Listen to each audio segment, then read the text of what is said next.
नमस्कार, मी अभिषेक गावंडे आणि तुम्ही पाहताय लेट्स अप मराठी. आपण हा जो आपला भाग आहे ना चेहऱ्याचा, त्याला आपण जबडा म्हणतो. या जबड्याचं हाड आपल्या नैसर्गिक जागेपासून सटकतं. ही एक वैद्यकीय आपत्कालीन परिस्थिती असते, ज्याला आपण जॉ डिसलोकेशन असंही म्हणतो.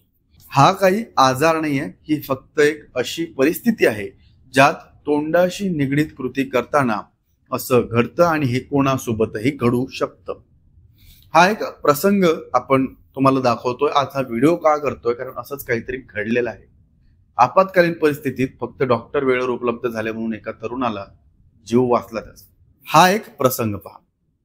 कन्याकुमारी ते डिब्रुगड जाणाऱ्या विवेक एक्सप्रेस मधला केवळ 24 वर्षांचा प्रवासी.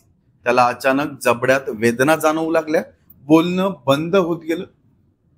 तोंडही तो बंद किंवा उघडू शकत नव्हता.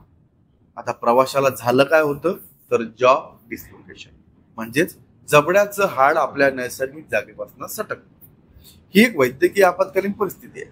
यात तोंड उघडलं की बंदच होत नाही आणि बंद झालं तर पुन्हा उघडत असतं. आपल्या जबड्याला टेम्पोरो मॅन्डिब्युलर जॉईंट म्हणजे TMJ हा जोडलेला असतो.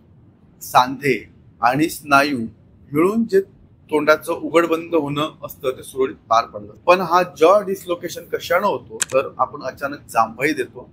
तो ताण जास्त ताणलं गेलं, आपला हा जो जॉ आहे तो जास्त ताणला गेला. दातांनी काही चावताना जास्त दाब पडतो आपल्या दाताच्या मध्ये. जेव्हा दाबल्या तेव्हा इथं आपल्याला ठणक लागते, तर काहीतरी थोडासा त्रास होतो तेव्हा, किंवा अपघातात एखाद्या धक्का बसला तेव्हा. दंत उपचारांदरम्यान म्हणजे दातांचे जे उपचार करतो त्यावेळेस तोंड हे जास्त काळ जर उघडं राहिलं आपलं तर टेम्पोरो मॅन्डिब्युलर जॉईंट मधला कमकुवतपणा, तीव्र दात घासणे, त्याला आपण ब्रॅक्सिझम असं म्हणतो, यामुळे स्नायूंचा असमतोल निर्माण होतो. हे हाड जे आहे ते पुढे सरकतं आणि जबडा बाहेर पडतो. परिस्थिती गंभीर. मात्र हे ज्या युवकासोबत झालं त्याचं दैव बलवंत. त्यावेळेस रेल्वेत प्रवास करत असलेले डॉक्टर जितीन PS यांनी त्वरित परिस्थिती हाताळली. त्याला चेक केलं. प्रवाशाचा जबडा डिसलोकेट झाल्याचं ओळखताच त्यांनी योग्य पद्धतीनं मॅन्युअल रिडक्शन केलं. म्हणजेच काय, हातानं हलकसं दबाव देऊन जबडा परत जागेवर आणला त्यांनी. पण हे डॉक्टर करू शकतात, त्यामुळे आपण असं काही झाल्यास घरी काहीच करू नका. योग्य वैद्यकीय काळजी आणि शांत डोक्यानं घेतलेल्या निर्णयामुळे ती व्यक्ती पुन्हा तिचा प्रवास सुरू करू शकली. पण अशा परिस्थितीत काय करावं आणि काय करू नये हे महत्वाचं आहे, ते आपण तुम्हाला सांगणार आहोत. अचानक जबडा लॉक झाला तर जबरदस्तीनं तो हलवू नका. मी मगाशी सांगितलं त्याप्रमाणे वेदना वाढल्यास लगेच डॉक्टरांचा तुम्ही सल्ला घेतला पाहिजे. तोंड उघडताना संयम राखला पाहिजे. जास्त प्रयत्न करू नका आणि मोठं तोंड उघडणं, कडक अन्न चावताना जपणं जे आहे ते आवश्यक आहे. जेव्हा जबडा एकदा डिसलोकेट होतो तेव्हा पुन्हा वारंवार तो होण्याची शक्यता वाढते. त्यामुळे उपचारानंतर काही आठवड्यांसाठी हलकं अन्न, जास्त ताण टाळणं आणि डॉक्टरांनी सांगितलेले फिजिओथेरपीचे व्यायाम करणं गरजेचं आहे.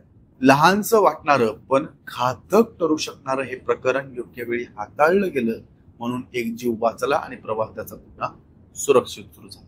व्हिडिओ तुम्हाला कसा वाटला आम्हाला कमेंटमध्ये सांगायला विसरू नका आणि पाहत राहा लेट्स मराठी. सोशल मीडियाच्या भाऊ गर्दीत विश्वासार्हतेने चकाकणारे नाव म्हणजे लेट्स अप मराठी. सगळ्यांना, सगळ्या नागरिकांना ती स्पीच, ती लेट्स अप वरील मुलाखती म्हणजे विचारांचा खजिना. त्यानंतरच्या निवडणुकीमध्ये मला सोडून गेले. बातम्या केवळ वस्तुस्थिती सांगणाऱ्या, न प्रोपगंडा, फक्त जनतेचा अजेंडा.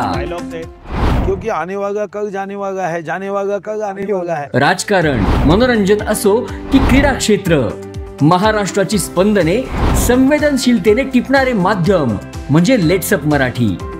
जगासोबत एक पाऊल पुढे राहण्यासाठी लेट्स अपचे ॲप, सोशल मीडिया आणि वेबसाईट सोबत कनेक्टेड रहा.